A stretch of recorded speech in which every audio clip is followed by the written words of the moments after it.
Hey guys, welcome back to the channel.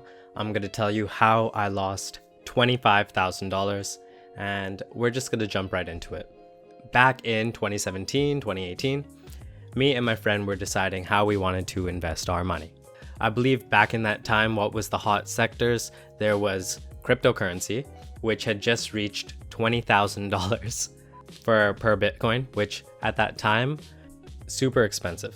At the time, this could be a video all about how I should have bought crypto a little bit earlier, but that's not what the mistake is. So my friend had wanted to join the stock market and I had wanted to put a little bit of money into cryptocurrency, considering how well it was doing. I was only going to go one of two ways. We didn't really have that much money to,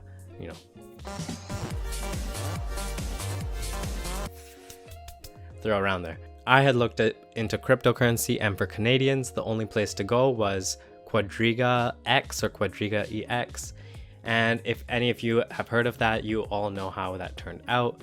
Basically, the company went bankrupt, the CEO died or disappeared, people say.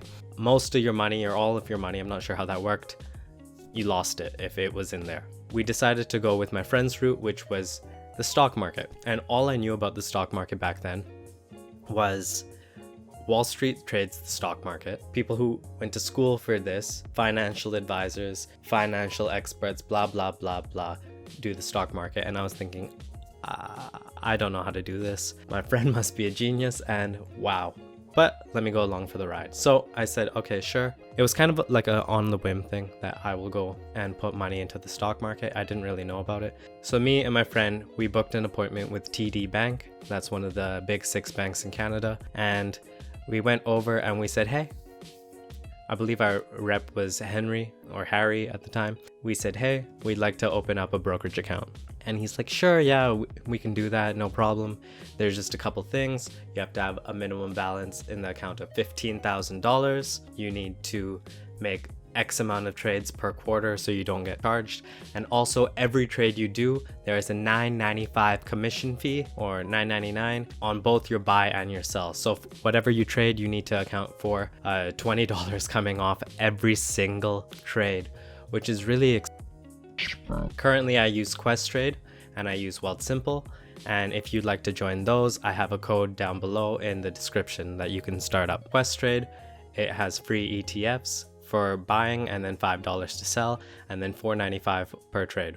And then also I use Wealthsimple for my Canadian stocks, and that is commission-free trading. So if you want to use one of those, I'll put the link to both of those in the description, and then you guys can go and sign up for that. Hey, I just wanted to stop the video right here and tell you guys if you can just hit the thumbs up button for me, it'll really help me a lot. All right, back into the video. So it was going great. We opened up our web brokerage apps and starting out not knowing what to do. We started really small. I believe I was putting in $1,000, maximum $2,000 into different stocks. And weed stocks were the height of the market at the time. When I say the height of the market, pot was going to become legal in Canada. And the only way to get marijuana before that was to go to your high school drug dealer or back-end store. And you needed to have a marijuana license. You needed to do this, this, and this. Honestly, I never bought it before. I didn't know much about it. But just the fact that it might become legal in Canada, it was going nuts. It was all over the news, and it's still in its panning phase. So I was buying different pot stocks and I was thinking, I have a talent, I have a gift for this, I'm a genius. Because whatever I was buying, it was going up. I was making $100 to $200 a day, at least every other week, every week. That's where I got hooked on day trading, basically. And I know what you hear, you go, day traders always lose.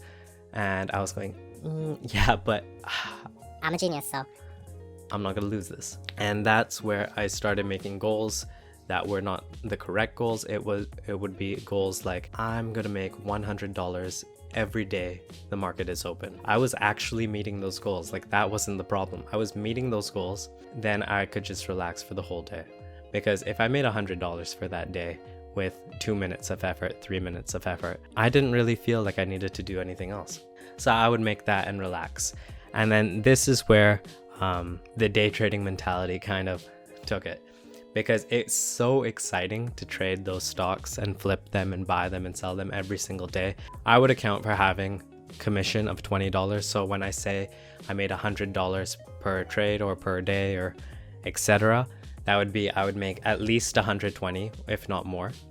And then minus $20, my net profit would be 100 or more per trade. The problems started to come up when it hits you like this. If I can make $100 a day by trading, let's say $2,000 or $5,000 at a time, I have more money. I can make more, right? it's the same amount of effort. That's where the risks start to go up, and my profits weren't necessarily going up, because I was still happy to make $100, $200, but now I'm going up to, I can make $300 in a trade. I can make $400. What I could potentially make $1,000 per trade if I have enough money going in. I remember my best trade at the time, because I was just elevated the whole day. I was in Calgary, Alberta. I had woken up at 6:30 in the morning, peak time for the stock market. I had to be really quiet. My girlfriend at that time, she did not like this at all. I had gone in, put it in on a dip, and watched within, I believe, 1 hour, I made $700 and I cashed out, and I was on the moon. I was on the moon. I was telling her, I was like, hey, I made $700 today, and she was like, yeah, whatever. And I was like, I need the hype man. So I messaged my friend back home and I said, hey man, I made $700. That's who you need to tell, because he hyped me up, and we were going, yeah, nice, made all that money in one go. I was just on top of the moon for that whole day. That's where it gets you. So I was maintaining a better level of risk management back then with those $100, $200, and then that $700 one was just like a spike. It made a little bit extra money. I cashed out and I was good. But that's where I got hooked. I had put in some money, and then I knew the company went up and down between 1 to 2 cents every morning, every evening, and it was doing that for months, and I would constantly put in a certain amount. I'd just wait for it to jump 1 cent or 2 cents, and then I would cash out, and I would put in enough money that would make me $100. And I did that for, I believe, over 2 months, just putting it in, taking it out, putting it in, taking it out. If it didn't have any movement, I wouldn't buy it. So if the company was 50 cents, for example, I would buy it at that. It would reach 52, and then I would sell it, and then hope it can go back down to 50, and then just repeat the process and take that amount each time for profit. Now, it was happening so consistently, I thought, man, this is the easiest money ever. Like, I'll just keep doing this, but since it's so easy, why don't I double down? Why don't I just, if I'm putting in $1,000 at 50 cents and it's popping out at 52 cents and repeating, why don't I do it with $2,000, $5,000, $10,000? And that's where things started to go wrong, because I was throwing risk management out for the same 2-cent fluctuation, because what can happen when it goes up 2 cents? It can also go down 2 cents. That's where it started to backfire on me. Legalization happened in Canada. Everyone was expecting all the weed prices to soar. What we didn't realize is typically the strategy is buy the rumor, sell the news. That's where I did not sell. That's where I kept buying. And in fact, I was still going with the same fluctuations from before. So I was buying that, let's say $1,000 at 50 cents, but I was upping that price, and I went, hey, let me just do this a few more times before it dies out. So I put in like $5,000. The company went a little bit down, maybe 2 cents. And I said, hey, no problem. You know, when it goes up, I'll average down and I'll make even more money in that trade. And I was basically looking at how much money I could make if the company goes to 52 cents, if it goes to 55 cents, etc. So I would see, hey, if it went up to 55 cents, I'd make $500. So then it went to like 46 cents, and I was like, okay, let's double down. So I'll put in $10,000, and now I'm like 15 grand in. The company is like 40 cents, and then I go, hey, this seems like it's working. Let's put in another 5,000, dip some more. Let's put in another 5,000, dip some more.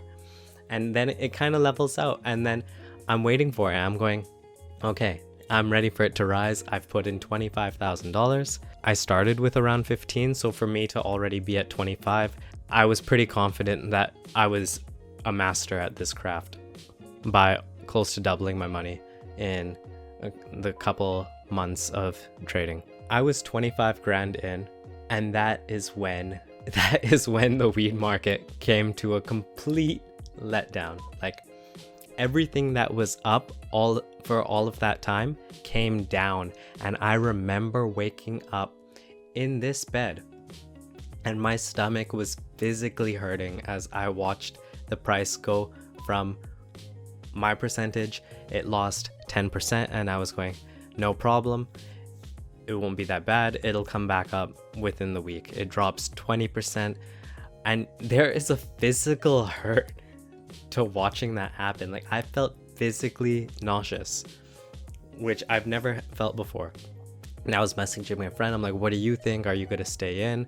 I'm not sure if they actually stayed in, what they stayed in, but it would have been so much better if I took that loss at any of those percentages, because over the next week I just watched a stock go -10, -20, -30, -40, all the way into, I believe, -60% or more, in which I was just holding by that point going, there's no way I can sell this. That is such a huge loss. That's more money than I've made. I just have to hold it. I have to wait it out. My risk management had fully gone out the window. So that stock, weed stocks in general, but that poor choice of risk management in trying to make that 25 grand pull me maybe $2,000 or $3,000 per trade, that would probably be my biggest financial mistake. Now, looking back on that, if I still had that 25 grand, it probably could have been, I would say by this time, 4 years later, I could have double. I probably could have had it close to double. The stock never went bankrupt, so technically I still have it. It could increase, but it's been a long time and we're not really, this is pretty much money that's just buy at this point. So yeah, so that happened and I was down by a huge amount, and basically that's where I had run out of money. I had all of this down and it had completely discouraged me in investing in the market. Now, do I regret what happened? Partly, of course, yes. That's why the video is the biggest financial mistake and how I lost 25 grand. However, the smarter thing would have just been for the last 3 to 4 years to have that money sitting in a index fund, ETF, like for Canada, ZSP or XUU, which are free on Questrade to buy, link in description. And yeah, that probably would have returned a solid 8 to 10% average year over year, which would have been much better. Now, if I had started off as a new investor and I had just gone the index fund route, I don't think personally I would have been that interested in investing into the market, because the index fund route is definitely the safer, probably smarter play, but it is not exciting and it did not light that fire.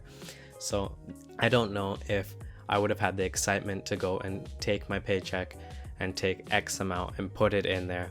I needed that little hype, that little spike, and that's what day trading gave me.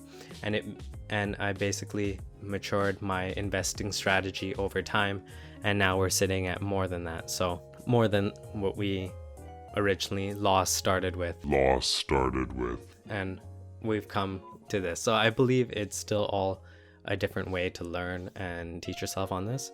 And I just wanted to share how I lost that much money in the market. So hopefully you can work on your risk management strategy and you don't have to make the same mistakes as I did back then. So I'm gonna take this time to wrap up the video. I'm gonna drop my Instagram here. You can follow it if you like. With that, I'm going to end this video. Thank you guys.